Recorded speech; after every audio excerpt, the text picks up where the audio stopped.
Last week, we really focused on the difference between what we call Group A equations, Group A problems, and Group B problems. A Group A problem, we said, was a problem in which velocity remained constant.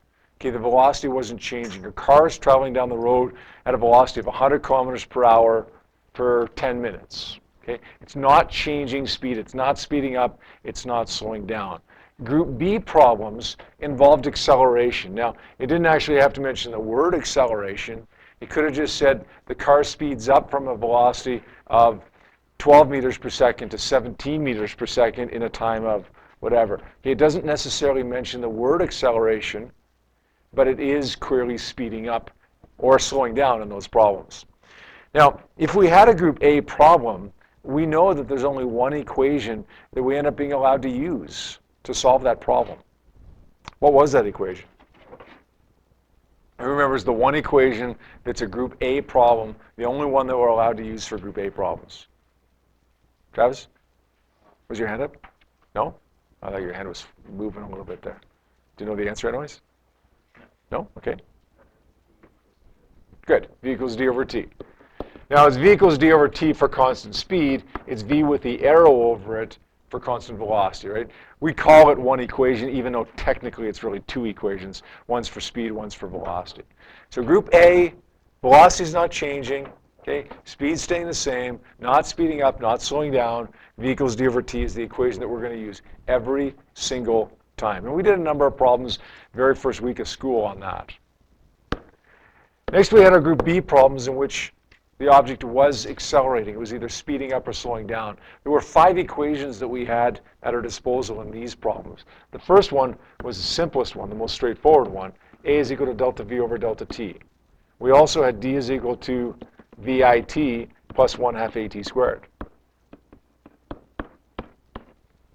We also had d is equal to, and this is the one that sometimes people get mixed up here, d is equal to VFT minus 1/2 AT squared.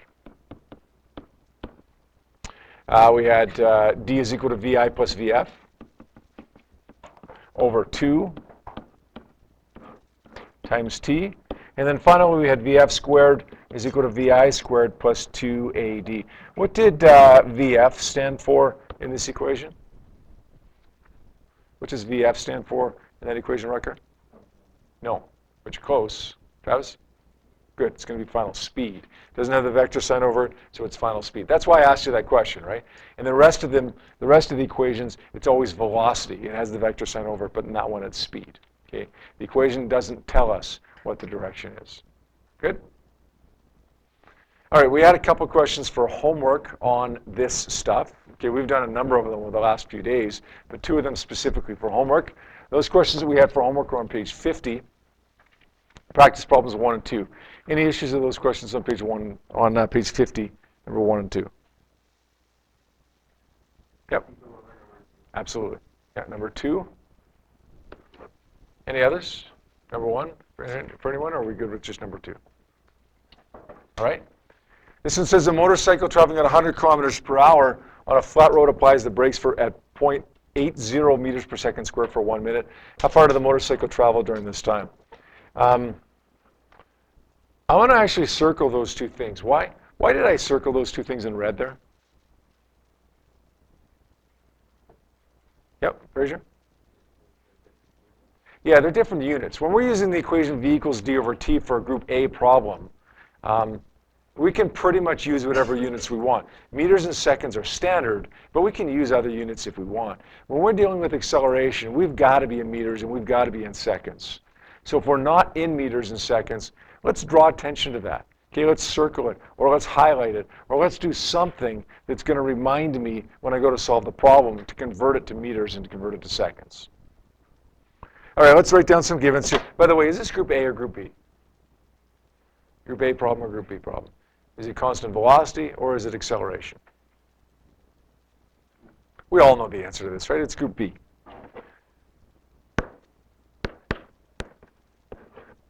100 kilometers per hour, we know we're going to have to convert to meters per second, but let's worry about what that is first. Is that V? Is that VI? Is that VF? It's a velocity, right? So I'm not giving anything away by telling you that. But is it V initial? Is it V final? Or is it just V, constant or average velocity? Yep. Good. It's going to be VI. It's going to be the initial velocity. And remember, we're going to have to convert that, but we'll worry about that in a minute here. Something is 0.80 meters per second squared. What is that? Rucker? Good. Good. I'm glad you caught that it's a negative acceleration as well. It's slowing down. So we've got to make it negative 0.8. It's not good enough to say 0.8 because that infers that it's speeding up. Right? Negative accelerations mean slowing down. We got a time here of 1.0 minute. We're going to have to convert that as well, but again, we'll worry about that in a minute. We're looking for, really we're looking for distance, I guess, how far it travels. But in the end, if we find displacement, since it's not changing direction, those two numbers are going to be the same. Let's do our conversions here now. 100 kilometers per hour to meters per second. First thing we got to do is convert kilometers to meters. 100 kilometers is 100,000 meters. 1 hour is 3,600 seconds. That gives us 27.7778 meters per second. By the way, if it's not a final answer, and this is not a final answer, we're not done the question yet. If it's not a final answer, round it to 4 or 5 decimal places. Don't go 27.8 or just 28. Okay, that's not good enough. We want to go to at least 4 or 5 decimal places unless it's a final answer. This one's going to be 60 seconds. 1 minute is 60 seconds. And we're looking for displacement. Which equation do you want to try here? It's group B, right? We already identified that. It's group B. Which one of our group B equations do we want to try here? 1, 2, 3, 4, or 5? Which one seems to fit those givens the best? Where are we here? VI, A, T, and D. VI, A, T, and D. Let's try 2. We talked about this last week as well. Right? If you can't spot the one that works the best, pick one. What's the worst that's going to happen? You're not going to get the wrong answer unless you pick this one. That could give you a wrong answer because it's not a valid equation here. But the rest of them are all valid. The worst that's going to happen if you pick the wrong one is that you have 2 unknowns and you can't solve it. So pick another one.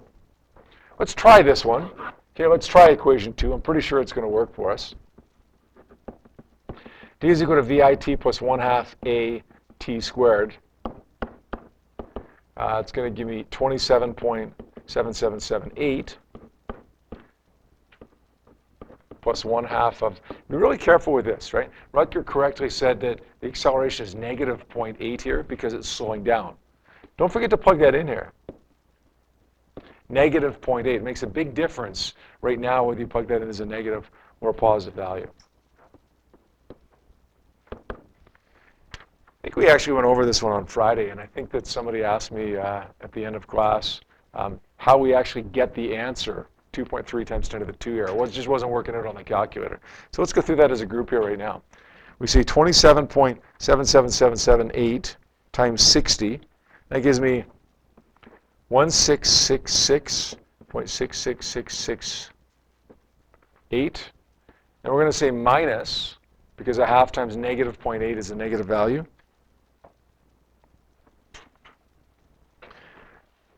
Minus 0.5 times 0.8 times 60 squared gives me 1440.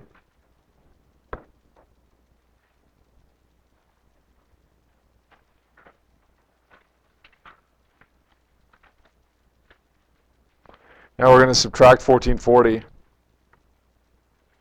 from 1668. We end up getting 228, or if we round that to 2 digits, and we should because that's 3, that's 2, that's 2. Rounded to 2 digits is 2.3 times 10 to the 2 meters. So the displacement is 230 meters, 2.28 times 10 to the 2 in the positive direction, whatever direction that is. The distance is simply 2.3 times 10 to the 2. Is that good? All right. This acceleration stuff is so important over the span of this year and next year in Physics 30 that we're going to do a couple more of these. Let's try this one on page 51. Says a speedboat slows down at a rate of 5 meters per second and comes to a stop. The process took 15 seconds. Find the displacement of the boat. There's no strange units that we have to circle there, is there? Meters per second squared is good. 15 seconds is good.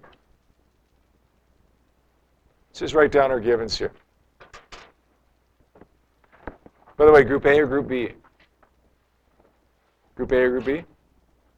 Group B, yeah, because it involves acceleration.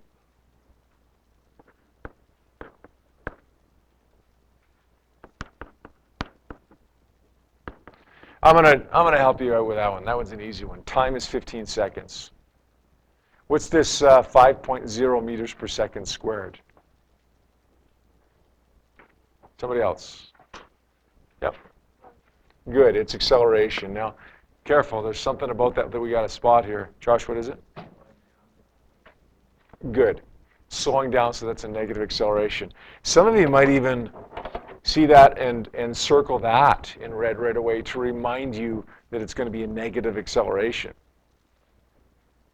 There's so many little things like that that are so easy to miss and give you a wrong answer as a result of that. We're looking for the displacement here. So we're going to say that's delta D. Is there anything else that we have if we read between the lines? If we read between the lines, do we have anything else yet? What is it? Good. The final velocity is 0 meters per second. It says it comes to a stop. VF is 0. VI, we don't know that. Okay, we don't know what VI is, but we do know what VF is. Which one of those group B equations, those acceleration equations, do we want to try? We've got A, T, VF, and we don't have D, but we're looking for it, so it counts. A, T, VF, and D. Which one do you want to try? A, T, VF, and D. Oh. Let's try the third one. Okay, again, worst case scenario is that we end up having 2 or 3 unknowns and we can't solve it, so we try another one. In best case scenario, we get our answer right away. Let's try that third one, since that's the one that Bo suggested. D is equal to VFT minus 1/2 AT squared. VF is 0 meters per second times a time of 15 seconds. What's 0 times 15? 0, right? So we can cross that off if we want. We didn't even really need to write that in if we didn't want to. You can cross it off right there if you want. Because you know that 0 times anything is 0. Minus 1/2 of negative 5.0 times 15 squared. Let's do the math with that one now. We get 562.5 meters. Notice when we multiply a negative by a negative, we get a positive value. It should be a positive displacement, right? It's slowing down, but it's still moving forward. Had we made the acceleration positive, we would have gotten a negative displacement, which wouldn't have made sense. You're moving forward and slowing down, your displacement isn't negative. It's still a positive displacement. 562.5, where should we round that to? How many digits? Let's go back to our data. How many is this? That's 2. This one is 2. Final answer should be 2 digits. So we're going to have to convert this one to scientific notation. 5.6 times 10 to the 2 meters. Good? I wouldn't say it's any harder than the other ones we've done, is it? It's just a different equation. We haven't used this equation yet, but that's no big one. All right, let's try those 2 questions, please. At your desks.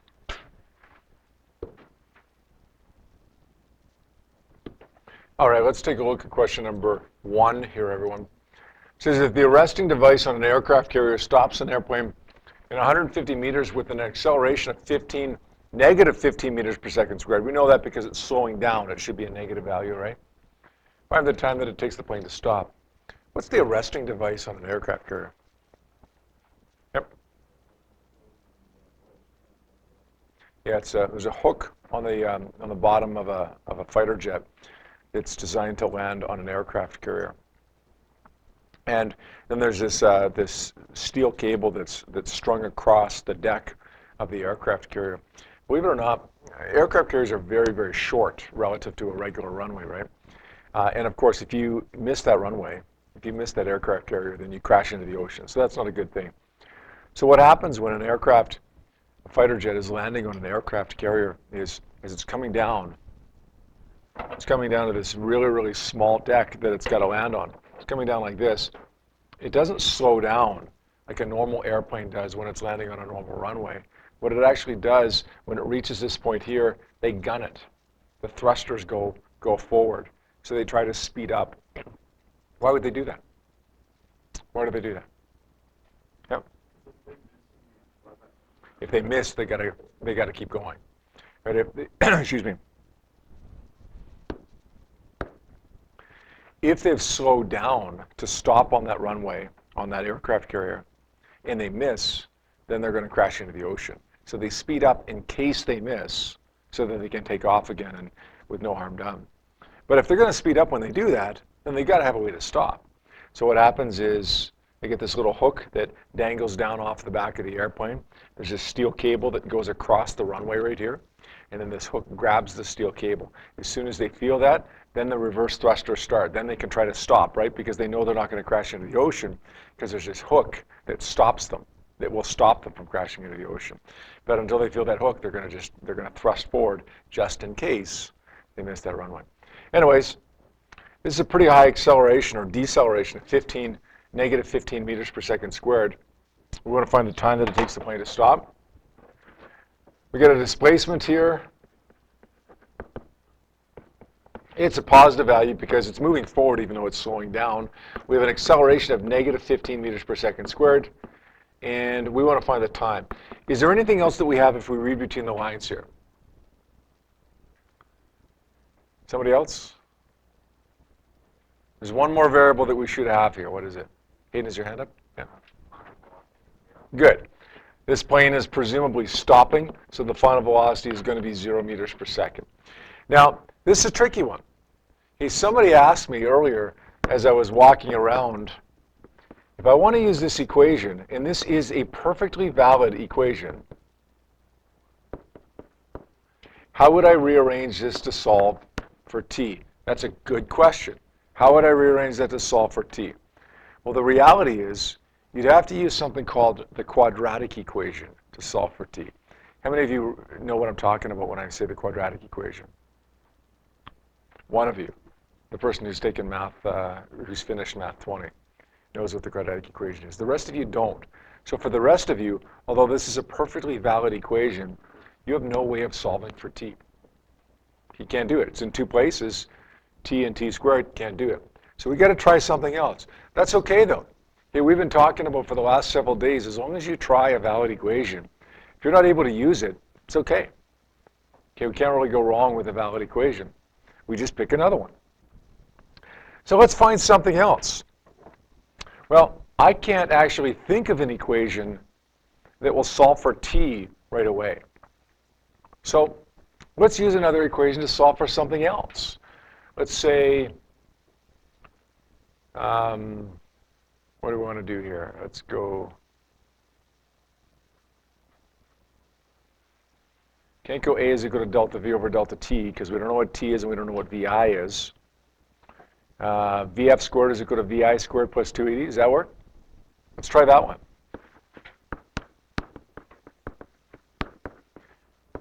We know what VF is, right? 0. We know what VI is. We're looking for VI. Well, we're not looking for VI, but we can find it.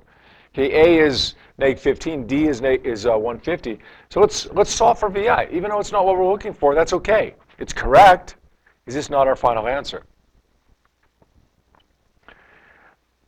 This is kind of tricky to rearrange as well, although it's a lot easier than the last one was. We don't have to use this quadratic equation or something silly like that. Want to get VI squared by itself?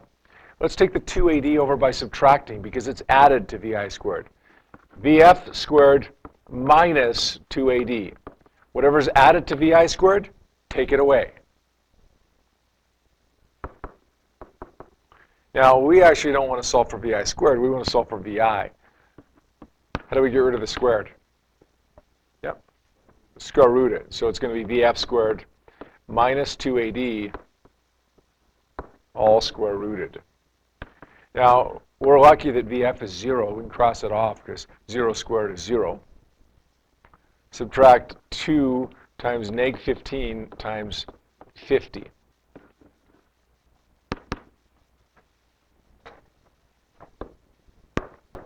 We do the math on that one. We end up getting a speed of 38.72983 meters per second. Notice that I rounded it to 5 decimal places because it's not my final answer. Are we done? No, we're not. Am I wrong? No, I've done nothing wrong. Even though I haven't found time, I've found something else entirely. I've done nothing wrong here. Now I want to find time. But the good news is I have one more piece of data. Instead of having D, A, and VF, now I have D, A, VF, and VI. So what can I do?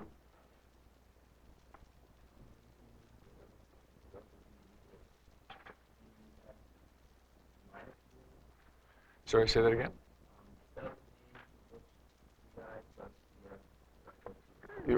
Times T? Yeah, absolutely. Or we could actually just use A is equal to delta V over delta T at this point. It's the easier one, right?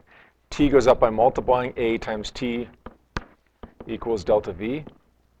And rearrange that to solve for T. The A goes down by dividing. Becomes T is equal to delta V over A.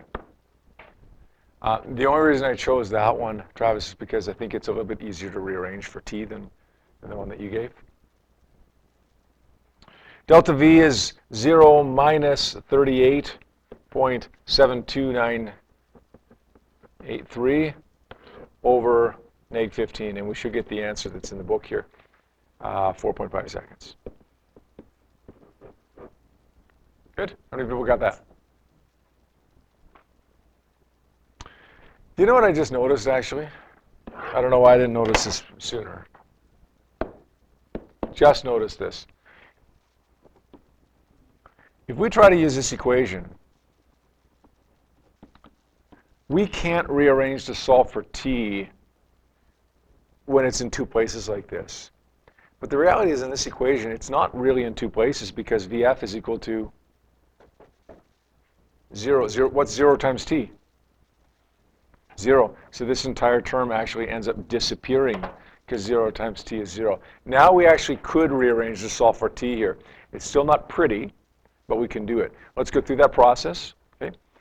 We're going to take over the 1/2 and the A by dividing because they're multiplied by T.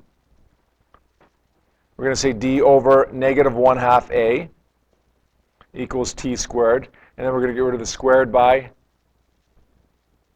square rooting. So you could have said T is equal to the square root of D over negative 1/2 A, and we would have gotten the same answer, 4.5 seconds there. Yep. The distance is 150. What did I say? Oh, I said 50. Okay, so it is 150. Yes, thank you. 150. That's going to change all of this, right? What is the initial speed there? Initial speed of 67.08204. Now, that 4.5 seconds is still correct because I didn't actually use that wrong number when we had the calculation there. So either way works. Either way works. If you're comfortable with rearranging it to solve for T, you can do it. You just can't do it when it appears in both of those places. Okay, but it disappeared from the first place because 0 times T is 0. Right? It disappeared for that reason. Bit of a tricky question there, though, hey? How many people got that one? You had to use either some tricky rearranging with this one, or you had to do a couple of steps and a little bit of tricky rearranging in the other one. Who's still working on question 2? Who's finished question 2? Okay, we'll give you another minute here to work on question 2, and then we'll take a look at it if we need to, okay? All right, everyone, let's take a look at question number 2 now. This one says the 1968 Corvette took 6.2 seconds to accelerate to 160 kilometers per hour north. If it traveled 220 meters during that time, what's its acceleration? Group A or Group B? It's Group B. It's slowing down, or sorry, speeding up, right? It's accelerating. We know the time here is 6.2 seconds. We know that something is 160 kilometers per hour. I'm going to circle that because we don't want kilometers per hour, we want meters per second. What is that? V, VI, VF? What is that, Travis? It's going to be VF, right? And we're going to say north is positive, so it's just positive 160. The displacement during that time is 220 meters, and it's also north, it's also positive. Looking for A. Which one of those Group B problems do you want to try? Man, the algebra now. The algebra is getting worse and worse. We're going to have to pick one of them and rearrange it to solve for A. I think the one we're going to try is probably this one. Again, VFT minus 1/2 AT squared. We know what delta D is. We know what VF is. We know what T is. The only thing we don't have here is A. So we're going to have to solve for that. Now, it is a little bit ugly here. Here's a rule of thumb. Let's get rid of what's not attached first. What's not attached to the A? What is attached to the A? Tell me what is attached to A here right now. Really? Good. 1/2 and T squared. So let's not get rid of that first, because that is attached. Let's get rid of what's not attached. What's not attached? It's going to be the VFT, right? So let's take the VFT over to the other side first. Let's take that over by doing what? Yep. No, we're not dividing it because it's not multiplied by A. If it was multiplied by A, we'd divide it. No. It's not subtracted from it either. Be careful with that. You see that negative in between, you think, oh, it's subtracted from it. It's not subtracted from it. A is subtracted from it. What's in front of that VFT? It's positive, right? So we're going to take it over to the other side by subtracting. It's going to be D minus VFT. Now, if we wanted to take 1/2 AT squared over to the other side, we would take it over by adding because there's a negative in front of it. But VFT, 1/2 AT squared is negative. Take it over by adding. VFT is positive, so we take it over by subtracting. So now we're left with 1/2 AT squared. We're still not done because we want to solve for A here, but it's closer. Now we want to get rid of what is attached. Both the 1/2 and the T squared are both attached. Yes, it is actually, yeah. Yeah, you're right. So it's negative 1/2 and T squared that's attached. You can actually take both of those over at the same time if you want. They're both multiplied by A. So let's take them both over by dividing.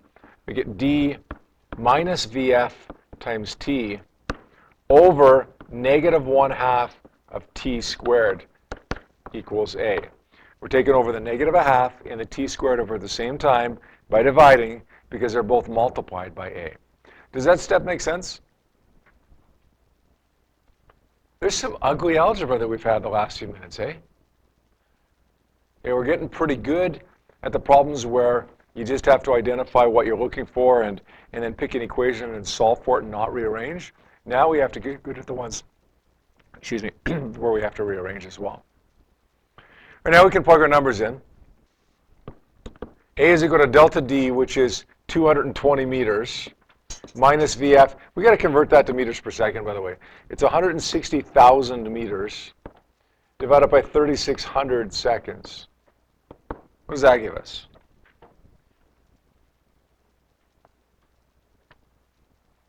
$44.44?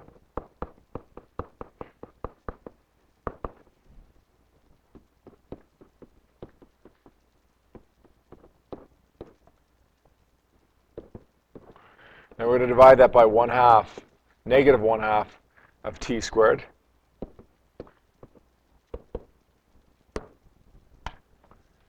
Follow real closely along with me on this one, okay? Because, man, it is so easy. First of all, it's easy to make a mistake rearranging this one. Okay, but even if you've done that correctly, it's so easy to make a mistake just on your calculator. Let's get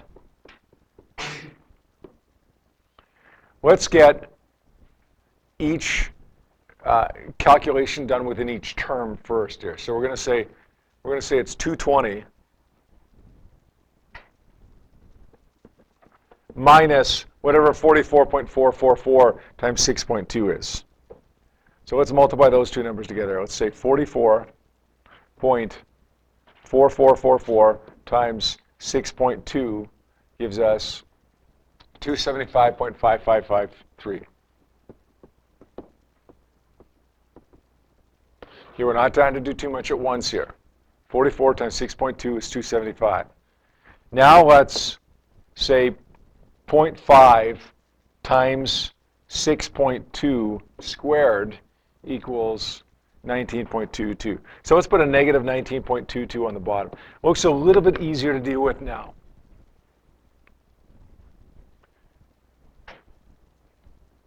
All right, 220 minus 275.5553 equals negative 55, divided by negative 19.22 gives me 2.89 or 2.9 meters per second squared, which is the answer that we have given to us in our book.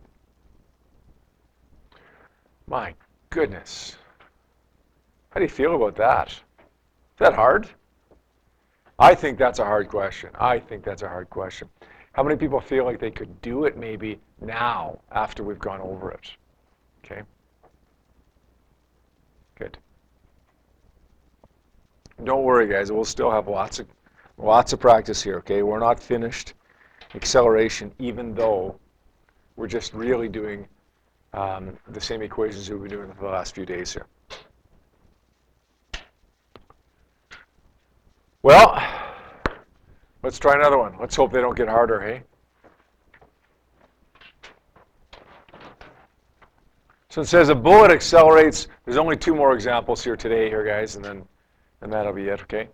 A bullet accelerates the length of a barrel of a gun, 0.750 meters, with a magnitude of the acceleration of 5.35 times 10 to the 5 meters per second squared. That's a big rate of acceleration. But a bullet leaving a gun is moving very, very fast. It's going to accelerate from 0 to that speed in a very, very short period of time. So it's going to be a big acceleration.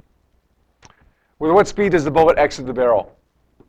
The displacement of the bullet during that time is 0.750 meters. The acceleration is positive 5.35 times 10 to the 5. We're looking for VF. Is there anything else that we have if we read between the lines? Aiden? Good. VI would be 0 because presumably this bullet is at rest in the gun before it's fired. This one's actually easier. Okay, we're going back to slightly easier questions again. VF squared is equal to VI squared plus 2AD. We still have to rearrange to solve for VF, but it's easier because it's almost by itself now. How do you get rid of that square? What's the opposite of square? Chase? Square root. Right, so it's going to be VF is equal to the square root of VI squared, which we can cross off if we want because it's 0, plus 2AD.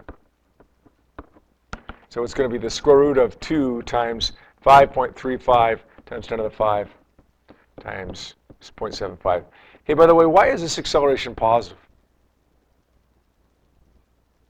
The acceleration of the plane as it landed on that aircraft carrier was negative. This one's positive. Why?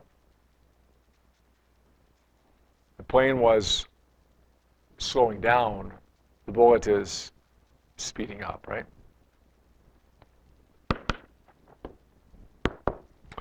We get a final speed there of 895.824 meters per second, which we're going to round to 3 digits,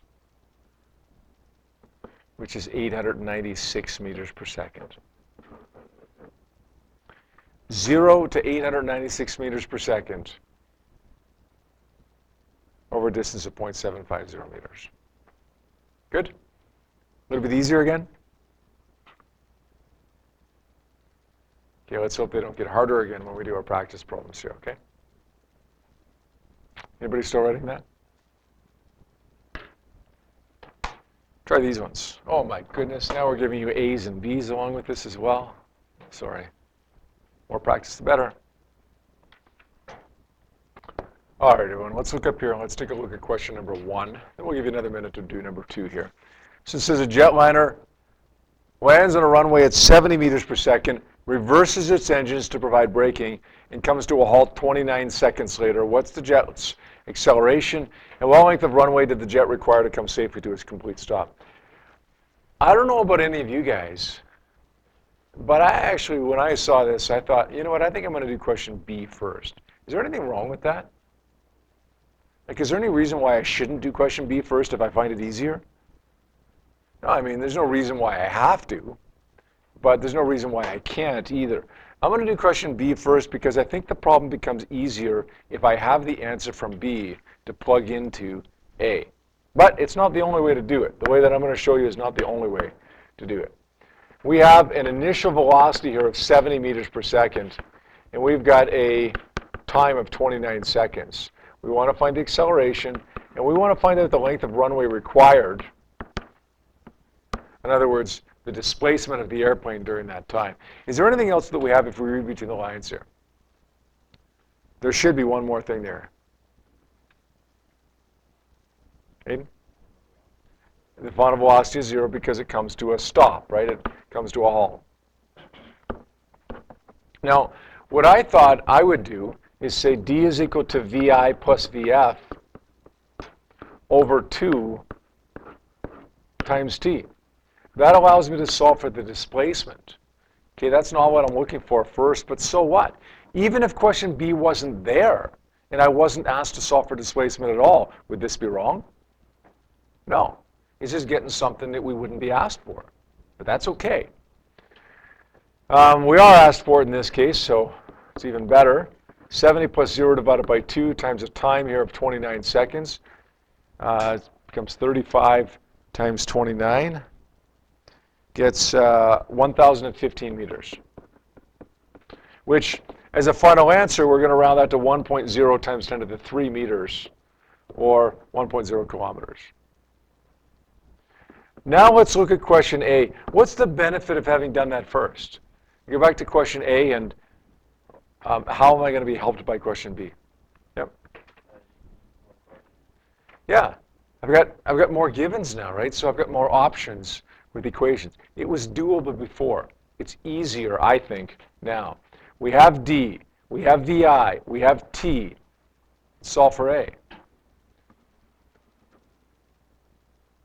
Actually,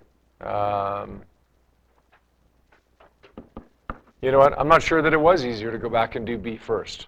Okay, did anybody do A using A is equal to delta V over delta T? Yeah, that's probably just as easy as the way that I'm doing it here. It's just different, that's all. Okay? I'm glad that I didn't even notice that, okay? Because I didn't do that on purpose, okay? It wasn't so I could make a point, but it still does make a point. You guys caught that. You guys use A is equal to delta V over delta T to solve for the acceleration in question A. That's fantastic. I didn't catch that. I went on and solved question B. Now I'm going to go back and use D is equal to VIT plus 1/2 AT squared. Do you think we're going to get the same answer? Of course we are. They're both valid equations. The only equation that's not going to get you the right answer, that's going to get you the wrong answer, is V equals D over T. Okay, that's the only one we can't use because it's a group A problem. I'm actually not going to use that equation. I'm going to go back to A is equal to delta V over delta T, which takes away the benefit of doing B first, but it doesn't matter. Okay? It doesn't matter. See the flexibility we have in here sometimes? Okay, if you can't figure something out, just try something, as long as it's valid.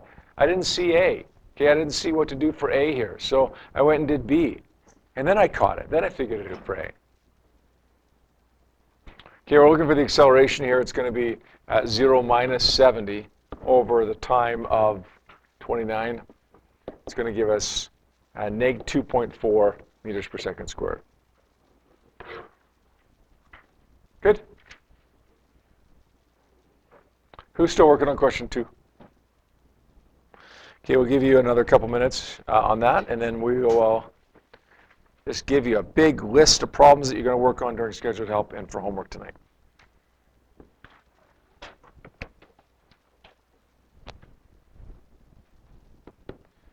Homework for tonight, guys, is page 52, question 2, if you haven't finished that already. In addition, I'd like you to take a look at page 53. If you can write these down, please, the questions you have to do on page 53. Page 53, number 1, 2, 3, 4, 5, 6, 7, 8, 9, 10, and 11 to 13, please. Got that? Everybody got that? So your homework is page 52, question number 2, if you haven't finished it already, and page 53, number 1, 2, 3, 4, 5, 6, 7, 8, 9, 10, and 11 to 13, please, for tomorrow. You can work on it during the 20 minutes of scheduled help, work on it for homework, do whatever you need to do, as long as we're done for tomorrow. Tell you what here, guys, that's quite a few questions for tonight. Let's cut it back to a total of 10 questions. So let's go on this sheet, page 53, number 1 to 9 for tomorrow. You're going to do the other ones tomorrow night. So if you have lots of time tonight, lots of time on your hands, and you want to do them all, then that's great. You get a little bit of a head start.